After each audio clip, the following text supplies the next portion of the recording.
Hi guys, எல்லாருக்கும் good morning. எல்லோரும் என்ன பண்ணிக்கிட்டு இருக்கீங்க? நிறைய பேர் வந்து ஏன் சூர்யாக்கா வந்து 2-3 நாளாக வீடியோ போடல, லைவ் போடல, என்ன பிரச்சனை, ஏன் பிரச்சனை, என்ன இந்த ஏசி வந்து ஒரு பெரிய பிரச்சனையா? அவர் வந்து உங்களோட மைண்டு வைஸை நான் அப்படியே கேட்சப் பண்ணி சொல்கிறேன். உங்களுக்கு எவ்வளோ செஞ்சுருப்பார், எவ்வளோ பண்ணியிருப்பார், குடும்பத்துக்காக ஒரு ஏசி தானே வாங்கி கொடுத்தாரு. அதுக்கு ஏக்கா நீங்கள் இப்படி பண்ணுறீங்க? விட்டு கொடுத்து போகலாமே. விட்டு கொடுப்போர் கெட்டு போவதில்லை. இந்த பழமொழியை கண்டுபிடிச்சோம், முதல்ல கொல்லணும். சரியா?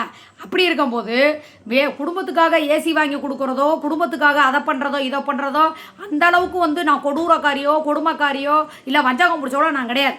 அப்படி நான் நினச்சிருந்தா உங்கள் எல்லாருக்குமே ஒரு விஷயத்த ஞாபகப்படுத்துகிறேன், நல்லா கேட்டுக்கோங்க. இந்த அவங்க அம்மாவுக்கு பாத்தியா ஓதுறப்ப அடிப்படி சண்டை நடந்தது தெரியும். நான் காலையிலே லைவ் போடுறேன்.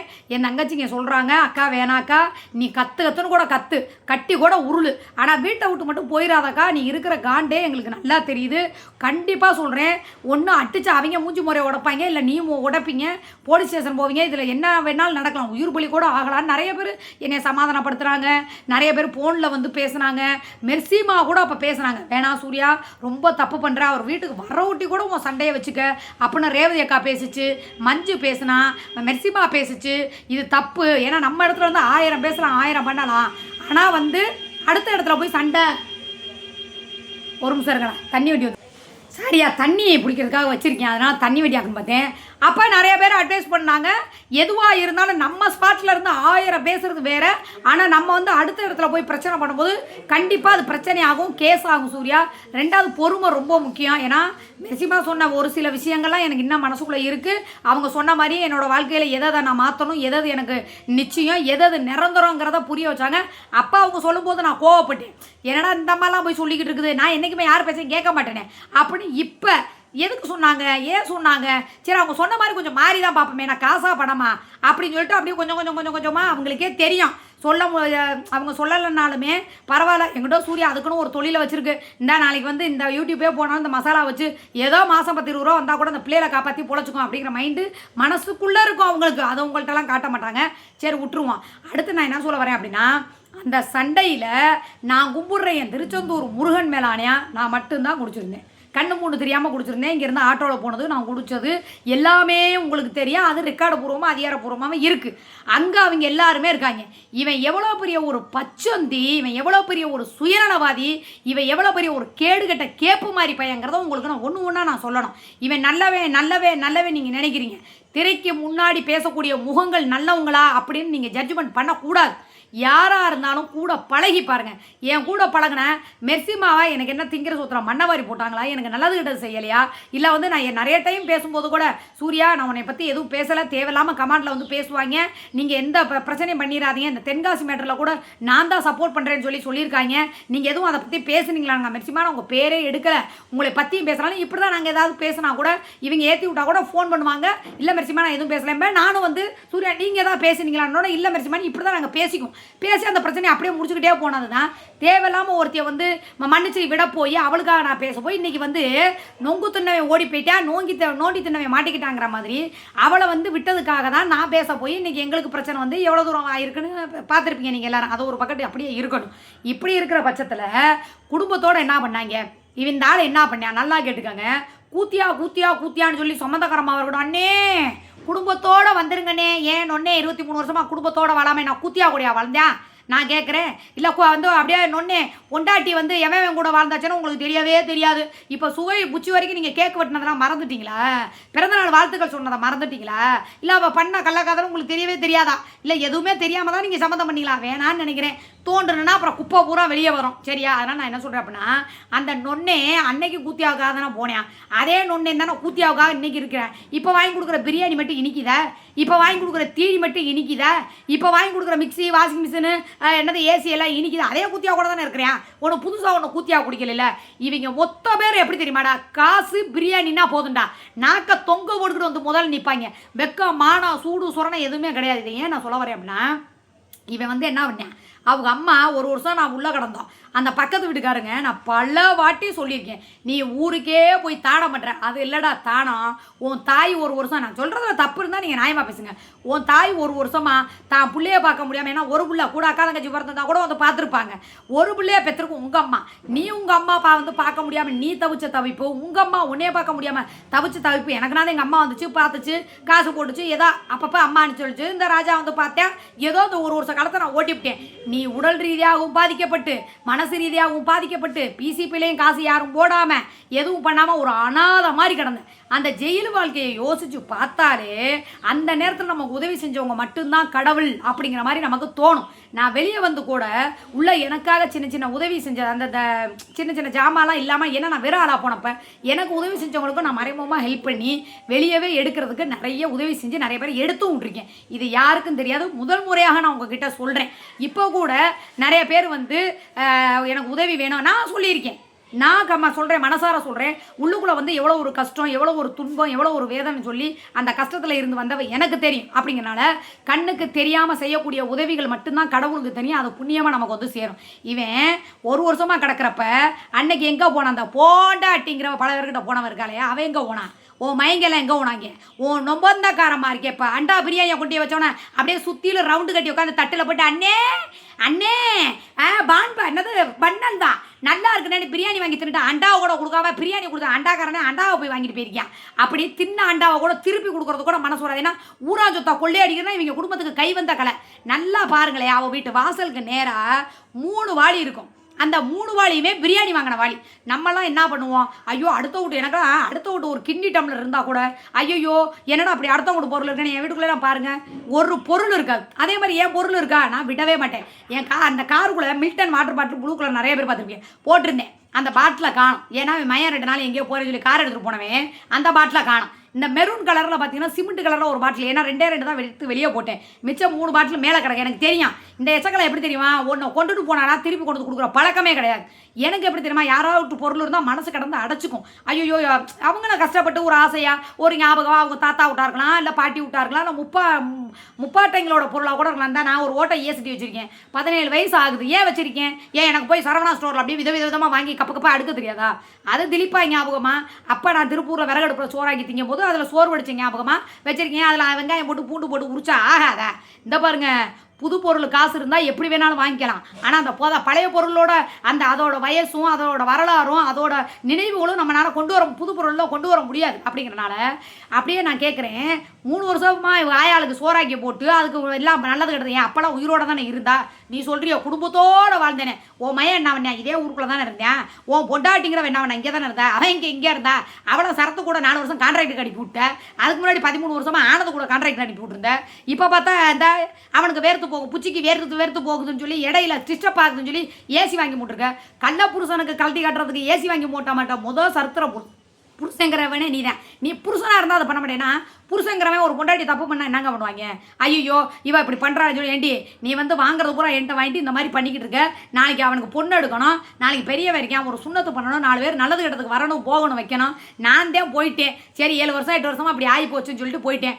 ஆம்பளை ஒரு பொம்பளையை தேடுனா பொம்பளை 10 ஆம்பளையை தேடுவாளா, இதுதான் குடும்பமா.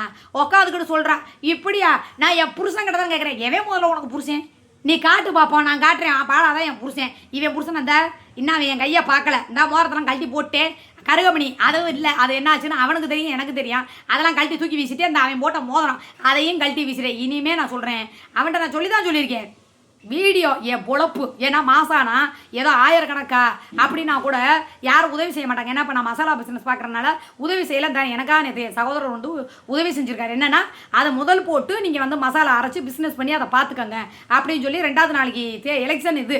அதனால் உங்கள் மாமாவுக்கு எனக்கு சேர்த்து நீங்கள் ஜாலியாக வந்து கொண்டாடுமாமா ரூம் போட்டு, ஏன்னா வீட்டில் வந்து பசங்க இருக்கிறனால ரூம் போட்டு ஜாலியாக வந்து ஹோட்டலில் போனோம்னா டிவியில் போட்டு விட்டு அழகாக எலெக்ஷன் என்னென்னு பார்த்துட்டு நீங்கள் ஜாலியாக சந்தோஷமாக இருங்க, இல்லை எங்கேயாவது வெளியூர் போங்க வைங்க. ஏன்னா அவங்க மாப்பிள்ளைகளுக்கு தேவை வந்து மாமாவோட சந்தோஷம். அப்போ மாமா வந்து பார்த்தீங்களா அப்படியே பாடி வந்து எலும்பு கூடு மாதிரி இருக்குமே, இந்த மொக்கெலும்பெல்லாம் தூக்கி இருக்குமே, நல்லா பாருங்கள். முதல்ல வந்து லைவில் உட்காந்தா மாமா பட்டணம் வந்து ரொம்ப டைட்டாக இருக்கு மாமா, மாமா உன் இட்லி பிதுங்குது மாமா, மாமா என்ன மாமா இங்கிட்ட பிதுங்குதும்பாங்க. இப்போ பிதுங்கலை, பூரா உள்ளக்குள்ளே அமைக்கி போய் பழைய டிபி நோக்காடு பேசுகிற மாதிரி கொண்டு வரணும்னு முடிவு பண்ணிட்டேன்னு வச்சுக்கவேன், நான் கொண்டு வந்துடுவேன். சரியா? அப்படி இருக்கும்போது அப்போல்லாம் உங்கள் அம்மா அனாதையாக கிடந்து தவிக்கிறப்பெல்லாம் உன் போட்டோட்டி உன் பிள்ளைங்களுக்கு பார்க்குறதுக்கு தூக்கி லேட்டாடே எச்சக்கலா உன்னை நான் கேட்குறேன். உன் பெத்த தாயை விட எவங்கிட்டே போயிட்டு வந்தவ உனக்கு ரொம்ப முக்கியமே. உன் தாயை நினச்சிப்பாரு. உன்னைய பாவம்னு தானே 10 வருஷம் வரமிருந்து உன்னை பெத்து செத்து போய் அதுவும் செத்து போச்சு. இந்த பாசத்தையும் இந்த அக்கறையும் இப்பயும் மன உளைச்சல தானே இருக்கா. அப்போ நான் கிளவி கொடுத்த மன உளைச்சல், இப்போ நான் கொடுக்குற மன உளைச்சல கூட நான் இதை பண்ணி தான் ஆகுவேன், நான் பணியாரத்தை சுட்டு தான் ஆவேன்னு சொல்கிறியே. இதே மன உளைச்சல் இருக்கும்போது என்ன மன உளைச்சல் கொடுத்தாலும் என் தாயை நான் காப்பாற்றியே ஆவேன். என் தாயை கொண்டே ஆஸ்பத்திரியில் பண்ணி சேர்த்துருந்தேன்னா இன்னைக்கு எந்த சக்கராத்தையும் வேணான்னு சொல்லி பெத்த தாய் மடியில் படுத்துருக்கலாமா? பெத்த தாய் சோறுவாக்கி கொடுத்து சாப்பிட்ருக்கலாமா? யார் எதுவும் கேட்க முடியாது. தாய் உள்ள இருக்கும்போது யார் கேட்க போகிறா? உன் தாய் வீட்டில் இருக்கும்போது எவ கேட்க போகிறான்? அப்படி கேட்குறத விட்டு நீ எவ்வளோ பெரிய சுயநலவாதி. நான் என்ன தெரியுமா சொல்கிறேன், ரூட்லேயே போய் உனக்கு நான் பாடம் கற்பிப்பேன். உன்னை நான் சும்மா மட்டும் விடுவேன் மட்டும் நீ நினைக்கவே நினைக்காத. என் கேரக்டர் பற்றி உனக்கு நல்லா தெரியும், நல்லா தெரிஞ்சுக்க. நல்லா நீங்களும் கேட்டுக்க வேண்டிய பிள்ளைலாம். இந்த ஏசிக்காக நான் சண்டை ஓடலை, புரியுதா? இவன் ஏசி வாங்கணும்னா நேற்று அப்படி தான் அந்த பயலை விட்டு பேச விட்றான். யாரை? பேரங்கரனை விட்டு பேசுகிறேன். அவன் பேசுகிறேன் அம்பூட்டு வாய். நீங்களாம் அது செல்லம்னு நினைக்கிறீங்க. அவன் என்னென்ன பேசுனா தெரியுமா? நான் சொல்ல விரும்பலை. சொன்னால் இன்றைக்கி இருக்கிற வாய் தான் நாளைக்கு வரும். இவங்களுக்கு பெருமையாக ஹேங்கிறாங்க. அது என்ன பேசுது தெரியுமா? அது வேறு மாதிரி இருக்குது. நான் ஏற்கனவே அவன்கிட்ட ஃபோன் பண்ணி வேணாம்டா இப்போ 5ல் விளையாது 50ல் விளையாதுங்கிற மாதிரி இப்போ நம்ம என்ன சொல்லி கொடுக்குறோமோ அதுதான் பின்னாடி அந்த வார்த்தைகளாக வரும். அப்படின்னப்ப இவன் இழிச்சுக்கிட்டு பேசுகிறான். இப்போல்லாம் பேசக்கூடாதுடா, மரியாதை கொடுக்கணும் பெரியவங்களுக்கு அப்படின்னு சொல்லாமா உட்காந்துக்கிட்டு இவ தான் கருப்பி, இவ தான் கூத்தியா, இவ தான் இப்படி போனவனே அந்த சின்ன பையன்கிட்ட போய் சொல்லி அவன் அப்படியே பேசுகிறாங்க. அவனுக்கு என்னங்க தெரியும்? ஒரு பள்ளியோடம் போகிறவன் அவன் பால் குடிக்கிறவனுக்கு என்ன தெரியும்? வளர்ப்பை பற்றிகளை எப்படி வளர்க்குறாங்க? இது இவங்களுக்கு பெருமை மயிறு வேறையா. சரியா? இது நாளை பின்ன வளர்ந்து நாளைக்கு ஒன்னேவே நாக்க புட்டுக்கிற மாதிரி ஒரு கேள்வி கேட்பேன் பற்றியா? அப்போ தெரியும். இல்லைனா அவங்க அப்பனையே கேள்வி கேட்கும்போது அப்போ தெரியும். உங்களுக்கு இதெல்லாம் அப்போ தெரியாது. ரெண்டாவது நான் ஒன்று கேட்குறேன். இவன் குடும்பத்தில் நான் இதை தான் நான் முந்தானான்னு சொன்னேன். இவங்க அம்மா செத்து போச்சே, இவனுக்கு கொஞ்ச நாள் ஒரு கவலை இருக்கான்னு பார்த்துருக்கீங்களா? மருமக செத்து போச்சு, என்னைக்காவது அந்த பிள்ளைக்குன்னு சொல்லி அப்படியே பொண்டாட்டிக்கு பல பேருக்கு திறந்து கட்டுறதுக்கு ஏசி வாங்க தெரிஞ்சப்ப இந்த நாய்க்கு மருமக வாழ வந்த புள்ள தானே, அதுவும் ஒரு மகளுக்கு நிகர் தானே. என்னைக்காவது அந்த பிள்ளைக்கு ஒரு பாத்தியா ஓதணும்னு இவங்களுக்கு தோணியிருக்கா? இல்லை அவங்க சம்மதகரமாக தான் தோணி இருக்குதா? பாத்தியா ஓதி இருக்காங்களா? இல்லை இவங்க ஓதி இருக்காங்களா? செத்து போன அந்த நடுபையன் வாழ்கிற பையன் சிறு பையன், அந்த பையன் செத்து போனேன்ல, அந்த பையலுக்கு என்னைக்காவது உனக்கு பாத்தியா ஓதணும், ஒரு 10 பேத்துக்கு சோறு கொடுக்கணும் உங்களுக்குலாம் தோணியிருக்கா? செத்து போனவோட ஆத்மா வந்து சாந்தி அடைஞ்சா மட்டும்தான் உன் குடும்பத்துக்கு சாபமோ பாவமோ கர்மாவோ அது வந்து உனக்கு காட்டும். அந்த கர்மா எப்படி காட்டும்னா செத்து போகிறவங்களோட ஆத்மா சாந்தி அடையணும். ஏன்டா நீங்கள் எவ்வளோ தீனி திங்கிறீங்களே, எவனுக்கோ அவள் விரிச்சு கட்டுறதுக்கு ஏசி வாங்கி கொடுக்குறீ 50,000 ரூபாய்க்கு, ஒரு 10 பேத்துக்கு அவங்க நினைவா உன் மயனை நினச்சி போய் ஒரு பள்ளியாசல ஒரு பாத்தியாவை ஏன் உன் குடும்பம் நொட்டுனா தான் நொட்டுமா? நான் கேட்குறேன். நான் அப்புறம் வாயை விட்டேன்னா நாரி போயிருவேன். ஏன் நீனா போய் ஒரு 10 பேருக்கு சாப்பாடு வாங்கி கொடுக்கலாம், உன் மருமகளை நினச்சி ஒரு 10 பேருக்கு சாப்பாடு கொடுக்கலாம். ஏன் ஒரு நொம்பந்தி இருக்குதே, ஒரு நொம்பந்தி பாத்தியா ஓதி ஒரு 10 பேத்துக்கு அண்ணே வாங்கன்னு சொல்லிவிட்டு ஒரு 10 பேத்துக்கு சாப்பாடு போய் கொடுக்கலாம்ல. அதுதான்டா உலகம். உயிரோடு இருக்கிற வரைக்கும் தான் மதிப்பு. செத்துட்டாங்கன்னு வச்சுக்க, செத்ததை சிமெண்ட் கணக்கில் சேர்த்துருவாங்க. அந்த மாதிரி இவனை பொறுத்த வரைக்கும் எப்படி தெரியுமா? காரியம் ஆகணும்னா என்ன வேணாலும் பண்ணுவான். இப்போ எப்படி தெரியுமா? மாப்பிள்ளைய 30 நாளாக காய போட்டேன். சரியா? நானே சொல்கிறேன், எனக்கு எதுக்கு குடிப்பழக்கம்? ஏன் நானே விட்டுட்டு அதை விட்டுட்டு வெளியே வந்துட்டேன். ஞாபகம் தான் இப்பயும் சொல்கிறேன் இருக்குது. தொட்டா கூட்டாதுன்னு முடிவு. நான் தான் சொல்கிறேன்ல, என் பழமொழி என்ன? தொட்டா விடமாட்டேன், விட்டா திரும்பி தொடமாட்டேன். என் கேரக்டர் அதே தான். அதே மாதிரி ஒருத்தனை பிடிக்கலன்னு மைண்டுக்குள்ளே வச்சுட்டேன்னா அவன் என்ன தான் தங்கமாக வாங்கி கொடுத்தாலும் சரி, வைரமாக வாங்கி கொடுத்தாலும் சரி, லட்சமாக கொடுத்தாலும் கோடி கொடுத்தாலும் அவன் என்ன கொடுத்தாலும் இதுக்கு கூட சிந்த மாட்டேன். அதனால தான் நான் பலவாட்டி சொல்லிக்கிறது, நான் வந்து ஒன்று சொல்லிக்கிட்டே இருக்கிறேன்னா அதை அசால்ட்டாக எடுக்காதீங்க, விளையாட்டாக எடுக்காதீங்க, அதை நான் சீரியஸாக கொண்டு போயிருந்தேன். இப்போ கூட இந்த வீடியோ போடுறது காரணம் என்னையை நம்பி ஒருத்தவங்க வந்து மேனேஜராக நான் வேலைக்கு போட்டிருக்கேன். பாவம் அவன் புள்ள ஊட்டிக்காரவங்க. அப்போ மாதம் ஆனால் சம்பளம் கொடுக்கணும். அப்படிங்கும்போது நான் வீடியோ போட்டு தான் ரெண்டாவது ஏன் கடங்க போய் சொல்லுங்க. அவனை கூட அவங்கள கூட அந்த பிள்ளைய கூட விடுங்க. எனக்கு கடன் கட்டணும்ல, வாடகை கொடுக்கணும், கரண்ட் பில் கட்டணும், டியூ கட்டணும், ஸ்கூல் ஃபீஸ் கட்டணும், அடுத்து காலேஜுக்கு சீட்டு பார்க்கணும், அதுக்கப்புறம் பார்த்தீங்கன்னா இன்னும் ஏகப்பட்ட செலவுகள், சீட்டு நகை சீட்டு எம்புட்டு இருக்குது. இம்புட்டும் பார்க்குறோம்னா நான் ரோசப்பட்டு காரியம் பெருசாக வீரியம் பெருசாக நான் வீடியோ போட்டால் தான் எனக்கு 4 காசு வரும். தேதி பிறந்த வீடியோ போடலன்னா நான் எங்கே போவேன்? மாதம் 4 லட்சம் ரூபாய்க்கு ஆயிரக்கணக்காக இருக்கிறவங்களே சமாளிக்க முடியல. லட்சக்கணக்காக கடனை வச்சிருக்கிறவன் எப்படி சமாளிப்பா? எனக்கெல்லாம் அந்த கடன்காரன் வீட்டுக்கு வருது, இந்த ஃபோன் பண்ணி காசு கொடுங்கன்னு கேட்குறதெல்லாம் எனக்கு சுத்தமாக பிடிக்காது. தேதி பிறக்குதா மடமடன்னு யாராருக்கு என்னென்ன கொடுக்குமோ கொடுத்து முடிச்சு விட்டு இருக்கிற காசை வச்சு எப்படி ஓட்டணுமோ அந்த மாதிரி ஓட்டிக்குவேன். அதனால நான் என்ன சொல்கிறேன் அப்படின்னா, இவன் எப்படி தெரியுமா? இன்னும் நான் சொல்கிறேன், எனக்கு மைண்டுங்கிறதே இல்லை. நீ என்னைக்கு கோயிலில் வந்து சத்தியம் பண்ணி அப்படிலாம் ஒன்று இல்லவே இல்லைன்னு சொல்லி நீ என்னென்ன சத்தியம் பண்ணுறியோ, நேற்று கூட ஒரு சத்தியம் பண்ணியிருக்கான் சரியா, தூண்டில் கருப்பு மேலே ஆணையா சத்தியமானு சொன்னனால தான் இந்த பிரச்சனையவே நான் விட்டேன். திருப்பி சாயங்காலம் அவள் போன போட்டு அப்படியே கொனைக்கிறா. அப்புறம் என்னங்க அவன் எப்படி பேசுனான்னு பாருங்க. என்னமோ சின்ன குழந்தை ரைம்ஸ் சொல்லுதான், ஏதாவது ரைம்ஸ் சொல்லுது, ஏபிசிடி சொல்லுது, ஆனா உனா சொல்லுதுன்னா நம்ம சந்தோஷப்படலாம், பெருமைப்படலாம், பரவாயில்ல இவ்வளோ தூரம்னு சொல்லிட்டு. அவன் பேசுன பேச்சை நான் அப்படியே சொன்னா நீங்களாம் என்னது இது அப்படின்றீங்க சரியா. இப்போவே வந்து அதோட அவன் அந்த பையன் மனசில் அப்படியே புகுட்டுறான். இவகிட்ட தானே இவளே இந்த லட்சணத்தில் இருக்கானா, அந்த பிள்ளைய என்ன வளர்ப்புல வளர்ப்பா தெரியலையா உங்களுக்கு. அதை இப்போவே பிஞ்சிலேயே நஞ்சை விதைச்சிட்டான். விதைச்சி அதை வேறு மாதிரி கொண்டு வந்துட்டான். என்னமோ அவங்க இது அவங்க பொறுப்பு எனக்கு தெரியாது. ஏன்னா இவன் 10 பொறுக்குனா அவள் 20 பொறுக்குறா. அதனால் இவங்க குடும்ப விஷயம் இவங்க குடும்பத்தோட என்ன நான் என்ன சொல்கிறேன் தேவையில்லாமல் அப்படின்னா, ஏன் நான் வீடியோ போடத்தான் செய்வேன், சமைக்கிறது லைவ் போடுவேன், ஃபேஸ்புக் வீடியோ போடுவேன், சாப்பிடுவேன், எல்லாம் பண்ணுவேன். என்னோட வீடியோ என்னோட தொழில் இது, நான் பண்ணி தான் ஆகணும். அப்படிங்கும்போது உன்னோட ப்ரைவசியான விஷயம் என் மனசு என்னைக்கு எனக்கு சரி விடு அவன் அப்படி பண்ணியிருக்க மாட்டான்னு தோணுதோ அன்னைக்கு இல்லை. ரெண்டாவது நீ முதல்ல சத்தியம் பண்ணாமல் சுண்டு விரல் கூட உன் மேலே படாது. எத்தனை மாதம் நான் வெளியே போடாதானே நீ என்னை சந்தேகப்பட்டு பேசுவேன். இதே வீட்டுக்குள்ளே இருக்கேன் தான் காலையில் கண்ணு திறக்கிறோனோ இல்லையோ முழிக்கிறோனோ இல்லையா. நேத்தான் 1 கிலோ கறியை வாங்கிட்டு வந்து வச்சேன் ஜோராக்கி. நைட்டு தான் இந்த பாத்திரம் கூட வச்சார் கிடக்கு கழுவல், அதுக்குள்ளே வாங்கிட்டு வந்து வச்சுட்டான்டா 3 கிலோ மீனை. இந்த போய் பாருங்கள். இப்போ நான் அந்த மீனை சமைக்கிறதுக்கு நான் ஒரு லைவ் போகணும். எல்லாத்தையும் வேஸ்ட்டு பண்ணாமல் நான் வீடியோவாக போடுறேன்ல. நான் சம்பாரிச்சு டார்கெட் எடுக்கணும்னு சொல்லி இந்த டார்கெட் அச்சீவ் பண்ணிட்டேன் போன மாதமே யூடியூப்புக்குள்ளே. அதே மாதிரி வந்து வேணாம் சரி 2 நாளாக சும்மா இருந்து யார் காசு கொடுப்பா நமக்கு சொல்லுங்க பார்ப்போம். இந்த அதுலேயும் மசாலா ஆர்டர் எடுத்திருக்கேன். இந்த 20 கிலோவாக கொடுங்கய்யா. ஏன்னா நான் ஓயாமல் மாடிக்கு ஏற முடியாது. எங்கள் மாடி வந்து ஒரு ஊசி மாதிரி இருக்கும். மேலே ஏறி வந்து இந்த ரத்தம் கட்டிக்கிச்சு எனக்கு அந்த குழிக்குள்ள. சரி ஒரே தான் கொடுத்தீங்கன்னா ஒரே நாள் யாரும் ஒரு ஆளை பிடிச்சி கூட மேலே காயை போட்டு அள்ளிட்டு வர்றதுக்கு மட்டும் ஒரு ஆள் இல்லைன்னா நானே போகிறேன். ஏன்னா அடுத்தவங்க கைப்பட்டா கூட அந்த ராசி அந்த ருசி போயும். ஒரு நாள் காயை போட்டு அள்ளிட்டு வந்தனா ஒரே நாள் அரைக்கிறது, ஒரே நாள் கொரியர் எனக்கு வேலை முடிஞ்சு. அதில் ஒரு 1000-2000 கிடச்சா வேணானா இருக்குது. அது நிரந்தர பிஸ்னஸ். அப்படியே கொஞ்சம் கொஞ்சமாக கேப் விடாமல் நான் போகணுன்னு இருக்கேன். அதை கெடுக்க இவன் என்னென்ன பிளான் போடுறான் தெரியுமா பிள்ளைகளா. இவன் இந்த மசாலாவை பற்றி பேசுகிறேன், அப்படி பேசுகிறேன், இப்படி பேசுகிறேன்னு யாரும் பின்வாங்கிறாங்க. அதுக்காக தான் தனியாகவே நான் உங்களுக்கு நம்பர் வாங்கியிருக்கேன் சரியா. அதனால எல்லாரும் வாங்க, ஆர்டர் கொடுக்குறவங்க கொடுங்க. இப்போ 10 கிலோ வரைக்கும் ஆர்டர் ஆயிடுச்சு. இன்னும் ஒரு 10 கிலோ எனக்கு ஆர்டர் ஆயிடுச்சுன்னா, ஏன்னா மழை வேற நேற்றுல இருந்து மதுரையில் நல்ல மழை, சரியான மழை. இப்போ கூட பாருங்க மேகம் மூடமாக தான் கிடக்குது. நான் 20 கிலோ கொடுத்துட்டிங்கன்னா டோட்டலாக ரவுண்டு பண்ணி எத்தனை செட்டு வாங்கணுங்கிறத வாங்கி நான் ரெடியாக வீட்டுக்குள்ளே வச்சிருவேன். வெயில் அடித்தோன்னா காலைல 6 மணிக்கெலாம் ஓடி போய் மடமடன்னு காய போட்டு 5 மணிக்கெலாம் அள்ளிட்டு வந்துடுறேன். இப்போ ஒரு சிங்கிள் அடுப்பு வாங்க போகிறேன். வெளியே உட்காந்து வறுத்து அரைச்சி பேக்கெட் போடுறது தான். அது கூட வீட்டுக்குள்ளே உட்காந்து பண்ணுற வேலை தான். காய்கிறது மட்டும்தான் வெயிலை பார்த்து நான் போடுற வேலை. ஆர்டர் கொடுக்குறவங்க மழை கொடுங்க. நம்ம சைடு பிஸ்னஸ் எவன் எதிர்த்தாலும் சரி, எவன் தடுத்தாலும் சரி, எவன் என்ன பண்ணாலும் சரி, நான் வாட்டுக்கு என் ரூட்டில் போய்கிட்டே இருவேன். இனிமேல் அவனுக்கும் எனக்கும் பர்சனலாக இருக்கக்கூடிய விஷயங்கள் எதுவுமே இனி நடக்காது. இனி அதை எப்படி வச்சுக்கணுமோ அப்படி நான் வச்சுக்கிறேன். ஓகேவா. 12 மணியில் விழுதுகளில் எல்லாரும் வெயிட் பண்ணுங்கள். இன்றைக்கி மீன் வறுத்து மீன் குழம்பு வச்சு சாப்பாடு வைக்க போகிறேன். Okay bye.